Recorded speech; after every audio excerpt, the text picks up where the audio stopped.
Clara had always lived in a world where the curtains were heavy, the floors were shiny, and everything smelled like polished wood and expensive flowers. People said she was lucky. They said she had everything a person could ever want. She owned companies, houses, cars, and even a private island that most people would only ever see on postcards. When she walked into a room, people noticed. They smiled a little too wide, stood a little straighter, and listened a little harder. Not because they loved her, but because they feared losing her favor. Clara had grown used to that kind of attention, and somewhere along the way she forgot what honest kindness looked like. Her driver, Jonah, lived in a completely different world. His small apartment was old and quiet, with thin walls that let in the sound of traffic and neighbors' televisions. He woke up early every morning, made tea in a chipped mug, and took the same bus route to the company garage. His clothes were always clean, even if they were worn, and he carried himself with a gentle calm that made people feel comfortable around him. He had been Clara's driver for years. He opened doors, carried bags, and waited patiently through long meetings and late dinners without a single complaint. Clara barely noticed Jonah most days. To her, he was just part of the routine, like the leather seats in the back of her car or the soft music that played through the speakers. She never asked about his life. She did not know where he lived or what he dreamed about, and she did not really care to find out. When she spoke to him, it was usually short and sharp. "Take me here. Wait there. Be on time." And Jonah always answered with the same calm voice, "Of course, ma'am." One afternoon, Clara sat with a group of wealthy friends in her large living room. The tall windows looked out over the city, and the sky was painted with orange and pink as the sun began to set. A party was coming up that weekend, one of those grand charity galas where everyone wore glittering dresses and sharp suits and pretended to be kinder and more generous than they really were. It was supposed to raise money for a good cause, and it really did, but for many of the guests it was mainly a chance to be seen, to appear important, and to gossip behind polite smiles. As the group chatted about who would be attending, whose dress would be the most expensive, and which celebrity might show up, Clara suddenly had a thought that made her smirk. She spoke before she really considered what she was doing. "You know what would be funny?" she said lightly. "I should invite my driver." Her friends looked at her with surprise, then laughed. One of them covered her mouth with her hand and said, "Oh dear, that would be unexpected. Imagine him trying to fit in," another added. "He'd probably be so lost. Poor thing." Their laughter was light, but it carried a quiet cruelty. They did not think of Jonah as a real person with feelings. To them, he was a background character in the movie of Clara's life. Clara laughed too, and the idea began to grow in her mind. She started imagining the looks on people's faces when Jonah walked into the ballroom. She pictured the confusion, the whispers, the awkward smiles. She thought it might make the night more entertaining.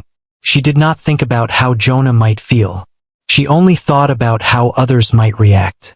The next morning, when Jonah opened the car door for her, Clara turned to him with a strange brightness in her eyes. "There's a charity gala this weekend," she said. "You should come." Jonah blinked, unsure if he had heard her correctly. He had driven her to many such events, but he had never been inside. He always stayed in the car or waited near the staff area with the other drivers. "Me, ma'am?" he asked gently. "Yes, you," she replied casually, as if it were the most ordinary thing in the world. "You'll get an invitation. Dress nicely." She did not explain why. She did not ask if he was comfortable with the idea. She simply said it, then looked down at her phone, her attention already drifting elsewhere. For her, it was a small decision in a busy day. For Jonah, it was a shock that followed him through every moment afterward. That evening, Jonah went home on the bus as usual, the city lights blurring past the windows. His thoughts were full and heavy. He wondered why she had invited him. Did she want to reward him for his years of service? Was it a sign of trust? Or was there another reason, something he did not yet see? He was not someone who liked to assume the worst in people, so he tried to believe it was a kind gesture. At home, he sat at his small table and looked around. He did not own a suit that was fancy enough for a billionaire's party. His best jacket was neat but simple. He thought of the ballroom, the bright lights, the laughter, the polished shoes and sparkling jewelry. The idea of standing there made his heart race. But he also felt a sense of quiet courage. If he had been invited, he should go with dignity. Meanwhile, Clara spent the rest of the week speaking to designers, planners, and chefs. She chose decorations that would shimmer under the lights and music that would float softly through the air. She ordered rare flowers from the other side of the world and tasted dishes prepared by the city's best cooks. People kept asking her about the guest list, and each time she mentioned that her driver would be attending, her friends raised their eyebrows and hid little smiles. They were curious, amused, and just a bit excited to see what would happen.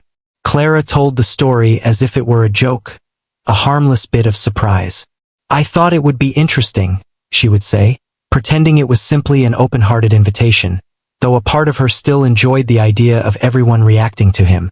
She never stopped to ask herself why she felt that way. It was easier not to look too closely at her own motives.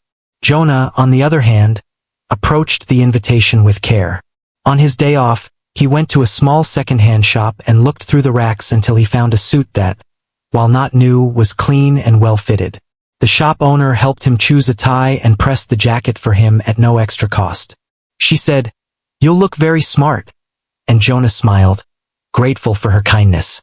He spent the next evenings quietly preparing. He polished his shoes until they shone and practiced standing tall in front of the mirror. He did not plan to impress anyone.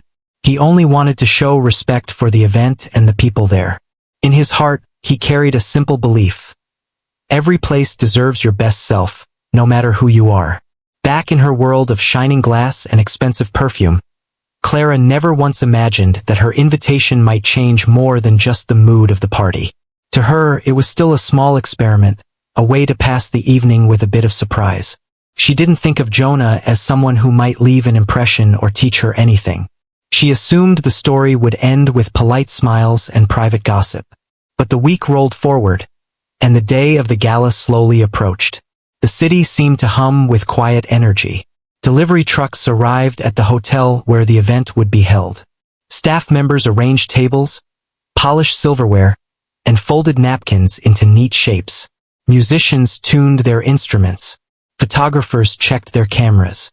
And somewhere across town, in a small apartment filled with evening light, Jonah laid his suit across the bed and took a long, deep breath. He had no idea what the night would hold. He only knew that he would walk into that bright world with calm eyes and a steady heart, the same way he faced every day of his life. What neither of them knew yet was that this simple invitation, born from pride on one side and quiet respect on the other, would soon reveal much more than anyone expected. The day of the gala arrived with the kind of morning that felt slow and heavy, as if even the sky understood that something important was waiting at the end of it. Jonah woke before the sun, the way he always did. The room was quiet. The world outside was still.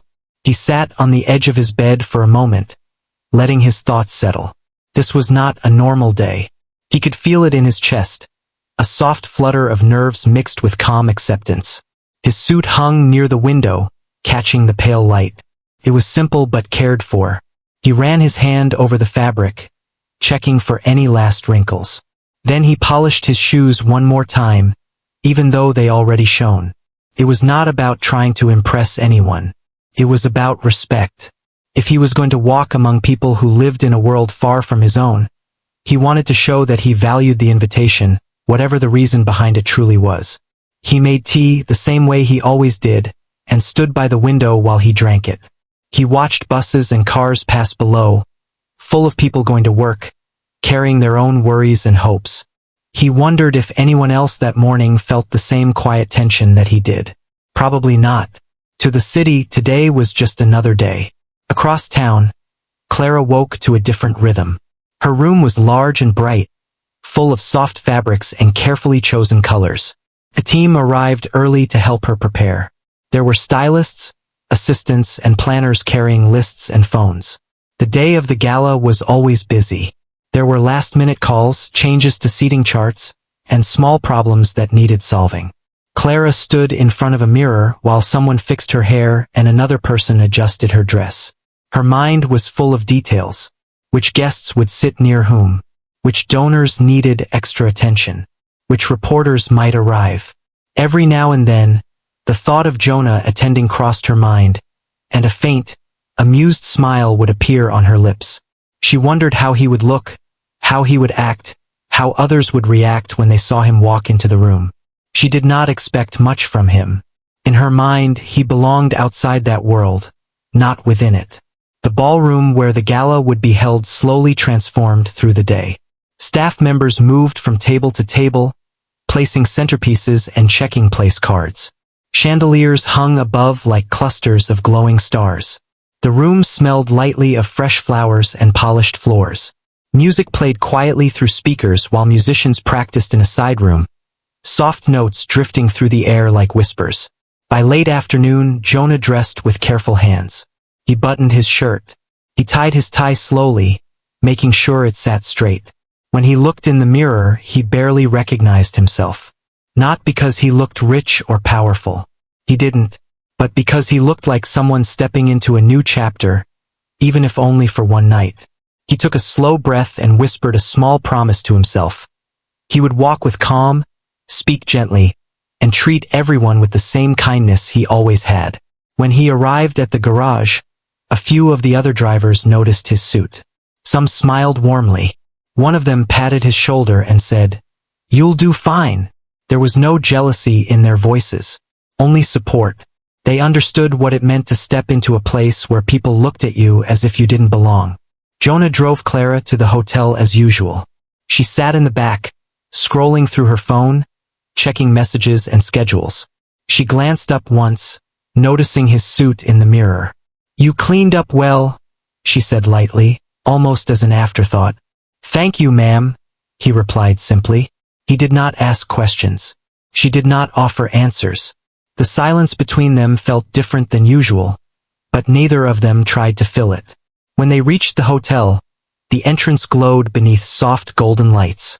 Valets hurried back and forth, opening doors and guiding guests. Expensive cars lined up along the curb like a display of wealth. People stepped out dressed in glittering gowns and crisp suits. Jewelry sparkled. Laughter floated through the air, light and practiced. Jonah parked the car and stepped out, walking around to open Clara's door, just as he always did. She nodded in thanks and disappeared inside, already greeted by hosts and photographers. For a moment, Jonah stood there, feeling the weight of the building in front of him. This was not his usual place. Normally, he would wait outside with the other drivers, talking quietly or sitting in the car. Tonight, he was meant to go in. He joined the line of guests entering the lobby. Some people glanced at him, then looked away.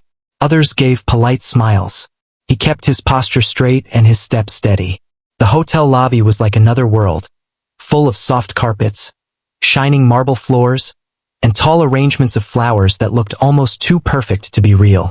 At the check-in table, a woman looked up at him with a professional smile. "Name, please." "Jonah," he said softly, giving his last name as well. She searched the list, then blinked in surprise when she found it. Her expression shifted, not unkindly, but with curiosity. She handed him a small card with his table number. "Have a lovely evening," she said. "Thank you," he replied. As he walked into the ballroom, the sound of voices wrapped around him like a wave. People laughed and talked in clusters, glasses in their hands, eyes bright with excitement. Waiters moved quietly among them, carrying trays of sparkling drinks and small plates of food. Jonah stood just inside the doorway for a moment, letting his eyes adjust to the soft, warm light. He felt out of place, but he did not let the feeling control him. Instead, he took a quiet breath and moved forward. He greeted people with a polite nod. Some nodded back. Others looked at him a little longer, trying to place him, unsure whether he was a guest or staff. Clara noticed him from across the room. For a moment, she simply watched. She expected him to look lost, to stumble or appear nervous. But he didn't. He moved with a calm grace, not proud or loud, just steady. That surprised her more than she wanted to admit. Her friends soon spotted him as well. A few leaned in close to whisper, "Is that him? That must be the driver. He looks different than I expected." Their voices were soft, but their curiosity was loud. They watched him the way people sometimes do when they see someone who doesn't quite fit the picture in their heads. Not cruelly, but not kindly either. Just distant. Jonah found his table and took a seat only when it was polite to do so. He thanked the waiter who poured his water.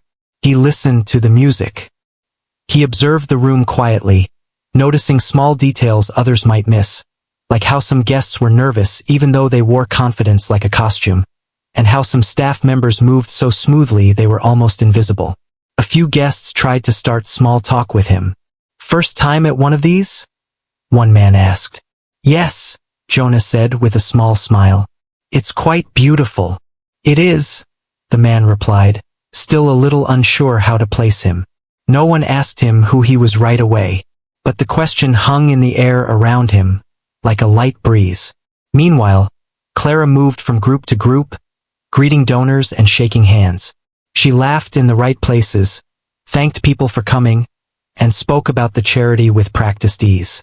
Part of her kept an eye on Jonah, waiting for something to happen, though she wasn't sure what exactly she expected. As more people noticed him, whispers began to move quietly through the room. Some were simply curious.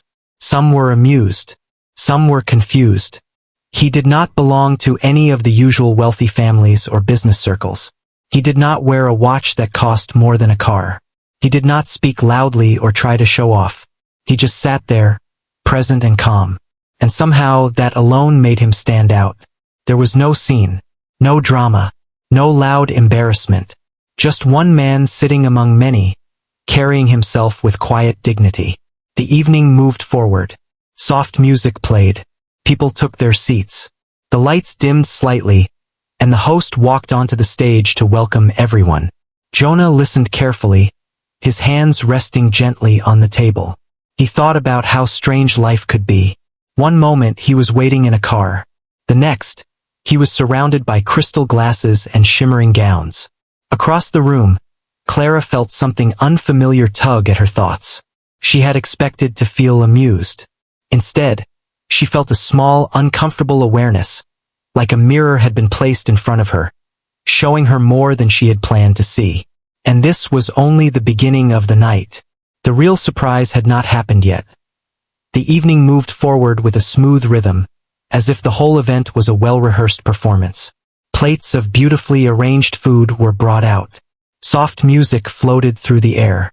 People laughed at light jokes and clapped politely when short speeches were made. From the outside, everything looked perfect. But behind the scenes, there was a quiet problem growing. The main speaker for the night, a well-known business figure who everyone expected to hear, had still not arrived. At first, the planners were calm. Delays happened sometimes.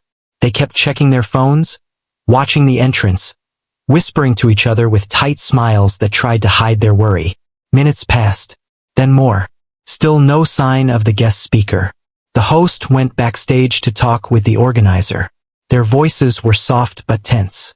"He's stuck at the airport," one of the staff members said, looking down at her phone. "His flight was delayed again. He won't make it tonight." The organizer closed his eyes for a moment. This speech was important. It wasn't just about entertainment. It was supposed to inspire people to donate, to remind them why they were there. Without it, the night would feel unfinished. "What do we do now?" the host asked. We'll have to ask someone else," the organizer replied, but his voice was unsure. "Someone who can speak with heart. Someone who understands real struggle, not just numbers. But who?" Out in the ballroom, the guests sensed that something was off. The program paused longer than usual. Conversations slowed. People began to glance at the stage, then at one another. Jonah noticed it too. He watched the quiet movement of staff near the curtains. The small worried looks passed between them. He didn't think much of it at first. It wasn't his place to step in. He was simply a guest for the evening, sitting quietly, doing his best to respect the space he had been allowed into. But then something unexpected happened. One of the planners, a woman with kind eyes and tired shoulders, approached Jonah's table slowly. She had seen the way he carried himself throughout the evening. Calm, gentle, grounded. She had also overheard a short conversation he had earlier with one of the servers, where he had spoken about gratitude and patience in such a thoughtful way that it stayed with her. "Excuse me," she said softly. Jonah looked up, surprised to be addressed. "I'm so sorry to trouble you," she continued, "but we are missing our main speaker tonight. We need someone who can talk about life, about hope, about helping others in real ways. Someone who understands what hardship feels like, but also what kindness means." She paused, unsure if she was asking too much. "Would you be willing to say a few words?" For a moment, the room seemed to fade around him. Jonah had not expected this. He was a driver, quiet man. He had never stood on a stage in front of hundreds of wealthy people dressed in sparkling clothes. He felt his heart beat a little faster, but then he took a slow breath. He was not afraid of speaking. He just wanted to make sure that if he did, his words would be honest and gentle. "If you believe it would help," he said simply, "I will do my best." The planner nodded gratefully, relief washing over her face. A few minutes later, the host returned to the stage and tapped the microphone gently. The room went quiet. "Ladies and gentlemen," the host began with a warm but calm tone, "our scheduled speaker could not make it here tonight, but we are fortunate to have someone among us who has kindly agreed to share a few thoughts. Please welcome Jonah." First, there was confusion. A low murmur moved across the room. Some people tried to remember where they had heard that name. Others turned their heads quickly, searching for him. Then Jonah stood up. A stillness rolled over the ballroom. People who had whispered earlier.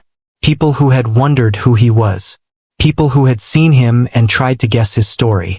All of them now watched in silence as he walked toward the stage with calm, steady steps. Clara felt her chest tighten. She had never imagined this. In her mind, he had always been part of the background. A quiet figure in a uniform. Someone who opened doors and drove cars. And now here he was, about to address a room full of powerful people. Jonah reached the stage. The lights felt warm on his face. He took a moment before speaking, not to gather fancy words, but to steady his heart. When he finally spoke, his voice was gentle, clear, and full of quiet strength. "Thank you for inviting me here tonight," he began. "I was surprised to even be a guest. I never thought I would stand on this stage. But life has a way of leading us to unexpected places." The room was so silent that even the soft clink of a glass being set down could be heard. "I work as a driver," he continued. "Every day, I watch people hurry from one place to another, chasing time, chasing success, sometimes chasing something they cannot even name. I have also had days when I chased things I thought mattered, only to lose what really did." He paused, not to create drama, but because the memories were real. "There was a time when I had a small business. It was not big, but it was honest. I worked hard. I cared about my customers. But life does not always go the way we hope. I made some mistakes. I trusted the wrong people. And one by one, the things I had built slipped away." He said this without bitterness, only acceptance. "I lost money. I lost security. But the hardest part was feeling like I had lost my worth. I thought that without success, I was invisible." Several people in the audience shifted in their seats. His words touched something simple and true inside them. "But over time," Jonah continued softly, "I learned something important. Worth does not come from money or titles. It comes from how we treat each other. It comes from kindness, honesty, and respect. From listening when someone speaks. From seeing the people we usually ignore." He did not look at Clara when he said this, but her heart still felt the weight of those words. "I have met wealthy people with kind hearts," he said, "and I have met people with little who would give their last piece of bread to a stranger. Rich or poor is not what defines us. Our spirit does." A few heads nodded, slowly and thoughtfully. "When you give tonight," he said, "do not do it only because it looks good or because others are watching. Give because you understand what it means to need help. Give because you remember that life can change at any moment, for any of us. Today you may have everything. Tomorrow you may have less. And the person you help today may be the one who reaches out a hand to you when you fall. His voice stayed calm, but his words went deep. I stand here not as someone important, but as someone grateful. I am grateful for work, for small joys, for every person who treats others with dignity. And I hope that tonight, when you leave this place, you remember that the greatest wealth we carry is not in our pockets, but in our hearts. He finished without any grand gesture. Just a simple nod. For a long moment the room did not move. There was no chatter, no quiet whisper, just silence, full and real. Then the applause began. Not the polite kind that people give out of habit, but the slow, growing kind that comes from somewhere honest. People rose from their seats. Some had soft tears in their eyes. Others looked down at their hands, thinking deeply. The staff, who were usually unnoticed, also clapped. They understood more than anyone how rare it was for someone to speak for people like them. Clara remained seated at first, unable to move. Her chest felt tight, not with anger or pride, but with something new, something uncomfortable, something true. She realized that the man she had invited as a joke had just given the most sincere speech of the night. And it was not him who looked small. It was her. But this was only the beginning of what the night would change, both for her and for him, and for everyone who had listened with an open heart. When the applause finally faded and Jonah stepped down from the stage, the room did not return to normal right away. Something in the air had changed. It was softer, warmer, more thoughtful. People no longer looked around the room just to see who was wearing what or who was speaking to whom. Instead, they seemed to be looking inside themselves, even if only for a moment. Jonah walked quietly back toward his table. He did not rush. He did not bow or wave or expect attention. He simply smiled politely at anyone who caught his eye and thanked those who whispered kind words as he passed. A few guests reached out to shake his hand. Others simply nodded with respect. His calm presence felt like a quiet light in a room that had, until then, been filled mostly with glitter and noise. Clara watched all of this from across the room, feeling as if the ground beneath her had shifted just a little. All evening she had expected Jonah to be the one who didn't fit in. Yet now, she was the one who suddenly felt out of place. For the first time in a long while, she wasn't thinking about herself, her dress, her businesses, or even how people saw her. She was thinking about how she had seen him, and how deeply she had misjudged him. Her friends, who had once laughed softly about inviting Jonah, were now unusually quiet. One of them spoke first, her voice low. I didn't expect that, she said. Another sighed. He spoke better than half the leaders I've heard. They were not mocking now. They sounded thoughtful, almost humbled. As the evening continued, donations began flowing in with more sincerity than usual. People gave generously not just to impress others, but because Jonah's words had reminded them of why they were there. The organizers were quietly amazed. The numbers climbed higher than they had the previous year.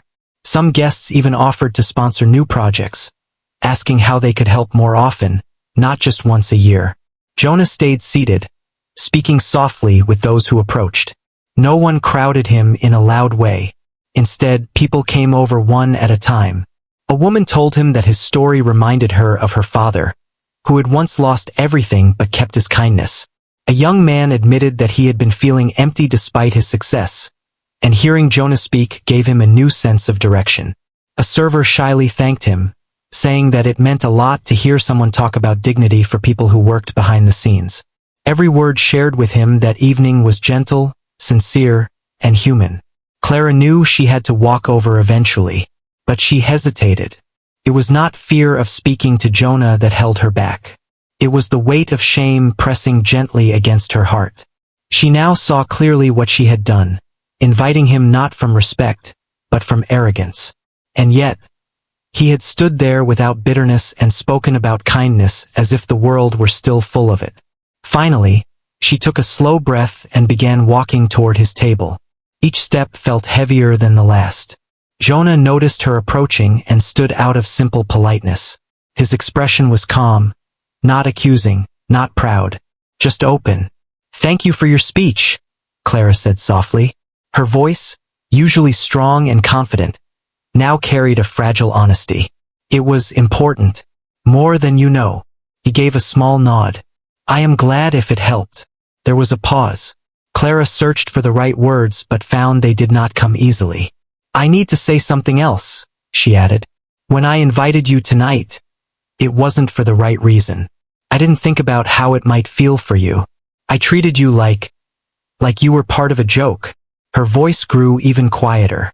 I am truly sorry. The apology was simple. No excuses. No effort to soften what she had done. Just truth. For a moment, Jonah didn't speak. Not because he was angry, but because he wanted to answer with care. Thank you for saying that, he replied gently. We all make mistakes. What matters is what we learn from them. His words were not meant to make her feel small. They were meant to remind her that growth was possible. Clara nodded slowly. She felt something inside her begin to loosen. A hard layer she had never noticed before. It was the layer built from years of power, pride, and distance from people who lived different lives. For the first time in a long while, she allowed herself to simply be a person, not a billionaire, not a figure others feared or admired. Just a person speaking to another human being. They did not speak for long. Jonah did not try to stay close to her or use the moment for attention. He simply returned to his seat, continuing small conversations with quiet sincerity. Clara walked back to her group, but her thoughts were far from the glitter and chatter. As dessert was served and the program slowly wound down, the atmosphere of the room remained different. People moved more slowly with more awareness. Some guests even walked over to thank the staff or share kind words with them, something they had rarely done before. The event ended later than planned, though no one seemed to mind. When the final song faded and the lights softened, people began to leave in small groups, their footsteps light, their voices low. Many carried not just gift bags, but new reflections they would think about long after the night ended. Outside the hotel, a cool night breeze washed over the street. Cars lined up again, engines humming quietly. Drivers opened doors and helped guests inside with practiced ease. Normally, this part of the night felt routine and rushed. But tonight, even the goodbyes carried a different tone. Softer, warmer, more real. Jonah made his way outside, ready to return to his usual role once the evening officially ended. A few more people stopped him before he reached the steps, thanking him again. He listened kindly, never letting the attention turn into pride. He knew who he was, and he was at peace with that. Clara waited near the entrance, watching as guests left one by one. She did not rush to her car.